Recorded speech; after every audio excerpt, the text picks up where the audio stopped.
Guys, আশা করি তোমরা সবাই খুব খুব ভালো আছো। আমিও খুব ভালো আছি। দেখো তোমাদের আজকে কি দেখাবো, কচুরলতি দিয়ে মুসুর ডাল। কে কে খেয়েছো আমাকে অবশ্যই জানাবে। তো দেখো এখানে ডালটা সিদ্ধ করে রেখে দিয়েছি, নুন দিয়ে সিদ্ধ করে, যেদিকে কচুরলতিটা ভালো করে বেছে কেটে ধুয়ে রেখে দিয়েছি।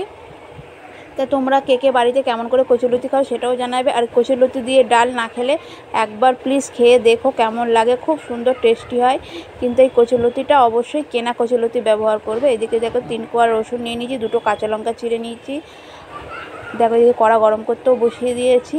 তা তোমরা এটা কেনা কচুরলতি দিয়ে করবে, আমরা যেটা আশেপাশে পাই সেটা দিয়ে করবে না, তাহলে কিন্তু গলা ধরার ভয় আছে। আর এটা তো নিশ্চিন্তে, কেনা কচুরলতি তো গলা ধরে না, সবাই যেন নিশ্চিন্তে এটা ব্যবহার করতে পারো। আর ডাল দিয়ে তো অপূর্ব স্বাদের খেতে লাগে। একবার দয়া করে খেয়ে দেখো কেমন লাগে, অবশ্যই আমাকে কমেন্টে জানাবে। আর দেখো কড়া গরম হয়ে গেছে, এর মধ্যে তেল দিয়ে দিলাম। তেলটা মানে একটু বেশি দিতে হয়, বেশি অল্প সামান্য বেশি দিতে হবে। আর এই যে একটা শুকনো লঙ্কাকে ফাটিয়ে নিয়েছি, নিয়ে দিয়ে দিলাম। আর একটু কালো জিরে ফোড়ন দেবো। তা তোমরা কী ফোড়ন দিয়ে কচুরলতি করো সেটাও আমাকে জানাবে।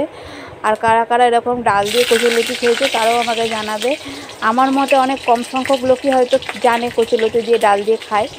তা তোমরা কে কে জানো সেটা আমাকে অবশ্যই জানাবে। আর কারা কারা খেতে ভালোবাসে সেটা আমাকে অবশ্যই জানাবে।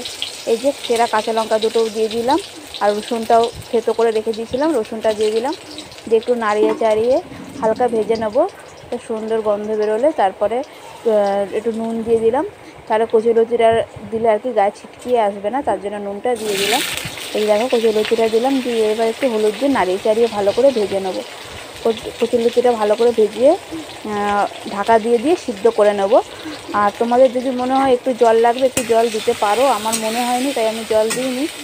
নাড়িয়ে চাড়িয়ে ভালো করে এটা হলুদ দিয়ে নুন দিয়ে ভালো করে একটু ভেজে নিয়ে তারপরে ঢাকা দিয়ে এটা আস্তে আস্তে সিদ্ধ করে নেব। লো ফ্লেমে রাখবে, হাই ফ্লেমে একদমই রাখবে না। হাই ফ্লেমে রাখলে এটা পুড়ে যাবে, সিদ্ধ হবে না। তো এটা লো ফ্লেমে রেখে তোমরা সুন্দরভাবে কচুরলতিটা আগে সিদ্ধ করে নেবে। আর ডাল তো আমরা আগে থাকতে একটু নুন দিয়ে, হালকা নুন দিয়ে সিদ্ধ করে রেখে দিয়েছি, ওর মধ্যে হলুদ দিইনি, কারণ কচুরলতির হলুদেই ওইটা হয়ে যাবে। বুঝে পরে নুনটা ব্যবহার করবে, কারণ কচুরলতির মধ্যেও নুন দিয়েছি, আবার এদিকে ডালটার মধ্যেও নুন দেওয়া আছে। তাই দেখো কচুরলতিটা কত সুন্দর নরম হয়ে গেছে, দেখতেই পাচ্ছ তোমরা। ভাজতেই নরম হয়ে গেছে, লো ফ্লেমে ভাজতে কত সুন্দর দেখো সিদ্ধ হয়ে গেছে।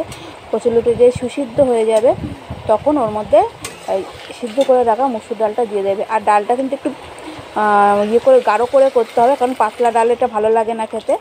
ডালটা একটু গাঢ় করে করবে। ডালটা গাঢ় করে করলে এটা কচুরলতির সঙ্গে করলে বেশি ভালো লাগে, ডালটা যেন পাতলা না হয়। এই দেখো মিশিয়ে নিলাম, দেখলে তো এই হলুদেই হয়ে গেল। আর তোমাদের কম লাগলে সামান্য একটু দিতে পারো, কোনো অসুবিধা নেই। তা একটু নুন আর একটুখানি হলুদ আবার দিয়ে দিলাম।